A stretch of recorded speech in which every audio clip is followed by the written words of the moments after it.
తల్లికి వందనం పథకాన్ని ఇంట్లో ఎంతమంది పిల్లలు ఉన్నా అందిస్తామని మంత్రి నారా లోకేష్ స్పష్టం చేశారు. మార్గదర్శకాలు రూపొందించడానికి కాస్త సమయం కావాలని తెలిపారు. అర్హులైన ప్రతి ఒక్కరికి 15,000 రూపాయలు ఇస్తామని తెలిపారు. అందులో ఎలాంటి సందేహం లేదని అన్నారు. ప్రభుత్వ, ప్రైవేటు పాఠశాలలకు వెళ్లే విద్యార్థులకి ఈ పథకం వర్తిస్తుందని అసెంబ్లీలో మంత్రి లోకేష్ వెల్లడించారు. గోపాల్ రెడ్డి గారు, లక్ష్మణరావు గారు, బీటీ నాయుడు గారు, వెంకటేశ్వర్ల గారు ఇష్యూ గురించి మాట్లాడారు. అధ్యక్ష, ప్రధానంగా ఎన్డీఏ ప్రభుత్వం అధికారంలోకి వచ్చే ముందల చాలా స్పష్టంగా ఎంతమంది బిడ్డలు ఉంటే అంతమంది బిడ్డలకి ఇస్తామని హామీ ఇస్తాం జరిగింది. ఆ హామీకి మేము కట్టుబడి ఉన్నాం. రెండో అంశం అధ్యక్ష, అందుకే గైడ్ లైన్స్ రూపొందించడానికి కొంచెం సమయం కావాలని అడిగాం. నేను కూడా ఇది కొంచెం సీరియస్గా తీసుకుంటున్నా. మంత్రులందరితో కూడా మేము చర్చిస్తున్నాం. గతంలో జరిగిన లోటుపాట్లు జరగకూడదనేది మా లక్ష్యం. మీరన్నట్టు గతంలో 15,000 రూపాయలని, తర్వాత అది కాస్త నెక్స్ట్ ఇయర్ 14,000కి అయింది, తర్వాత 13,000కి అయింది. 1,000 రూపాయలు టీఎంఎఫ్ అన్నారు, ఇంకో 1,000 రూపాయలు ఎస్ఎంఎఫ్ అని అది డబ్బులు తీసుకుంటాం జరిగింది. అంతేకాకుండా ఎలిజిబిలిటీ క్రైటీరియా కూడా మార్చడం జరిగింది. అధ్యక్ష, గ్రామాలు వచ్చే గల 5,000 రూపాయలు నెలకు వస్తే ఆటోమేటిక్గా వాళ్ళు ఎలిజిబుల్ అనేది, 5,000 కన్నా తక్కువ వస్తే ఎలిజిబుల్ అన్నారు. అట్లా మళ్ళీ దాన్ని మార్చారు. భూమి కూడా అది కూడా మార్చారు. దాని తర్వాత ఎలక్ట్రిసిటీ కన్జంప్షన్ విషయంలో కూడా కొన్ని నుస్ఖలు జరిగినాయి.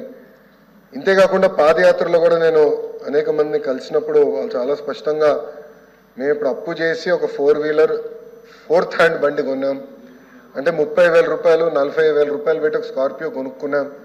ఇమీడియట్గా తీసుకున్న వెంటనే మా తెల్ల కార్డు పోయింది, దానివల్ల మాకు రావాల్సిన సంక్షేమ కార్యక్రమాలన్నీ పోయినాయని వాళ్ళు నాకు చెప్తాం కూడా జరిగింది.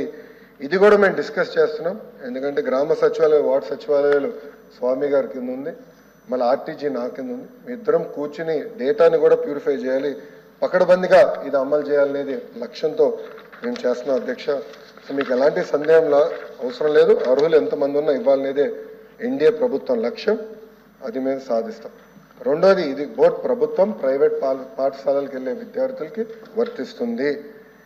ఇంకో పక్కన పెద్దలు అన్నట్టు అధ్యక్ష, 2019 నుంచి 24తో పోల్చితే ప్రభుత్వ పాఠశాలలో సుమారుగా 72,000 మంది విద్యార్థులు తగ్గారు. అధ్యక్ష, ఇది కూడా మేము చర్చిస్తున్నాం. ఎందుకంటే నాడు నేడు కార్యక్రమం ద్వారా వేలాది కోట్ల రూపాయలు ఖర్చు పెట్టిన విషయం వాస్తవం. కానీ ఎందుకు విద్యార్థులు తగ్గారు? గత ప్రభుత్వం సిబిఎస్ఈ తీసుకొచ్చింది, సిబిఎస్ఈ మళ్ళీ బోర్డు ఎగ్జామ్స్ అని పెట్టారు, తర్వాత ఐబీ గురించి ప్రస్తావించారు, టోఫుల్ గురించి కూడా ఒక ప్రశ్న ఉంది, దాని గురించి కూడా మాట్లాడతారు. కానీ నిర్ణయాలు తీసుకున్నప్పుడు, విద్యారంగంలో నిర్ణయాలు తీసుకున్నప్పుడు చర్చించాల్సిన అవసరం ఉంది. యూనియన్లతో మాట్లాడాలి, ఉపాధ్యాయులతో మాట్లాడాలి, అందరినీ కూర్చోబెట్టి ఆమోద్యమైన పరిష్కారం వెతకాల్సిన అవసరం ఉంది. అధ్యక్ష, నీ జర్క్ రియాక్షన్ తీసుకోవాల్సిన అవసరం లేదు. అందుకే మీరు చూస్తే నేను మంత్రి కరెక్ట్గా ఈ రోజుతో నెల అయింది నేను ఛార్జ్ తీసుకుని. నేను కూడా అధికారులు చెప్పేది ఒకటే, రాబోయే సంవత్సరం ఏం చేయబోతున్నాం రోడ్ మ్యాప్ వేద్దాం, అందరితో చర్చిద్దాం, సంఘాలు అందరినీ కూర్చోబెడదాం, మాట్లాడదాం, వచ్చే సంవత్సరం నుంచి అమలు చేద్దాం. నాకు నచ్చింది కనుక ఇది ఇద్దాం, నాకు నచ్చలేదు కనుక ఇది తీసేద్దాం అనేది కరెక్ట్ కాదు. చర్చించిన తర్వాత నేను నిర్ణయం తీసుకుందాం అనేది ఒక లక్ష్యంగా మేము పెట్టుకున్నాం.